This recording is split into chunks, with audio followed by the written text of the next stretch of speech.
Quando os espíritos malignos da parte de Deus atormentavam Saul, quem que eles chamavam?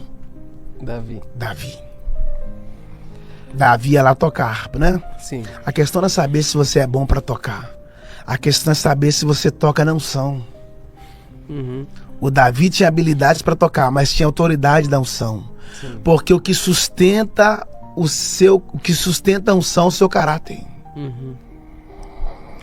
Aí Davi ia lá, tocava harpa, o espírito maligno saía, Davi voltava para casa. O espírito maligno voltava de novo, tinha que chamar Davi. Davi voltava para lá, tocava harpa, o espírito maligno saía, aí Davi voltava para casa. Não tem a ver com os espíritos malignos que vêm e vai, mas tem a ver com o acesso que Davi está tendo, entrar e sair. E sair. Entrar e sair. Acesso. Por que, André? My God, o próximo rei era quem? Ele. Davi. Só que Deus não coloca Davi direto no trono, mas permite Davi ter acesso. Por que muitas pessoas não estão tendo acesso? Porque o excesso rouba os acessos. O excesso rouba os acessos. Não permita que os seus excessos roubem os seus acessos. Às vezes você está falando demais e os seus excessos podem roubar os seus acessos. Para eu ter acesso, eu preciso perder os excessos. Por isso, construa sempre em silêncio. Em silêncio, mano, não precisa falar nada. Porque na hora que a obra estiver pronta, as pessoas que não viram você construindo vai ter que aplaudir aquilo que foi construído. Eu não preciso fazer barulho naquilo que eu estou construindo, mas eu só preciso construir em silêncio. Porque às vezes as pessoas, você pode contar o que você está construindo, as pessoas não vão destruir. Só que ao invés delas apoiarem, elas podem... Vão. E uma palavra, elas não vão destruir a sua obra, mas pode destruir as suas emoções. Elas podem tentar derrubar as suas emoções por palavras. Aí aquilo que você estava construindo, você deixa de construir. Olha que coisa linda. As muralhas de Jericó não caíram? Sim. Na verdade elas não caíram, elas ruíram. Qual a diferença de cair para ruir? Sim. Cair é quando tomba.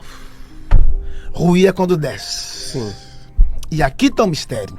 A casa de Raabe estava em cima do muro. Quando as muralhas ruíram, que as muralhas desceu, a casa desceu junto. Sim. Dava para colocar um tema, quando a casa cai. Engraçado que é quando os espias entrou na casa de Raabe, a casa desceu, houve salvação. Todos que estavam dentro daquela casa foram salvos. Por quê? Porque quando você preserva quem Deus envia, Deus preserva você. Eles não mataram os espias. Aí dá para ir mais fundo. A oportunidade das muralhas caírem não foi com barulho. Que a gente acha que o que fez as muralhas ruírem foi o barulho. E não foi. Foi a obediência. Porque se as muralhas fossem ruídas ou caídas por causa do nosso barulho, por que as muralhas da nossa hipocrisia não caem? A gente faz barulho todo dia nos cultos e as muralhas continuam lá. Mas eu preciso ter habilidade para fazer muralhas descer, mas eu preciso ter humildade para fazer muros subir. Meu Deus. Porque vai ter dias que Deus vai te chamar como Josué para fazer muros descer. Sim. Mas vai ter dias que Deus vai te levantar como Neemias para fazer muros subir. Vocês estão pegando? Vocês não estão aqui não. Muralhas quando caem, muralhas quando descem, as muralhas quando vão ruir, tem a ver com acesso com que você vai entrar para conquistar a terra. Mas muro quando sobe tem a ver com proteção, para ninguém entrar. As muralhas caiu, foi para Israel entrar. Os muros de Jerusalém subiu, foi para o inimigo não acessar. Todos nós precisamos proteger a nossa mentalidade com muros espirituais. Capacete.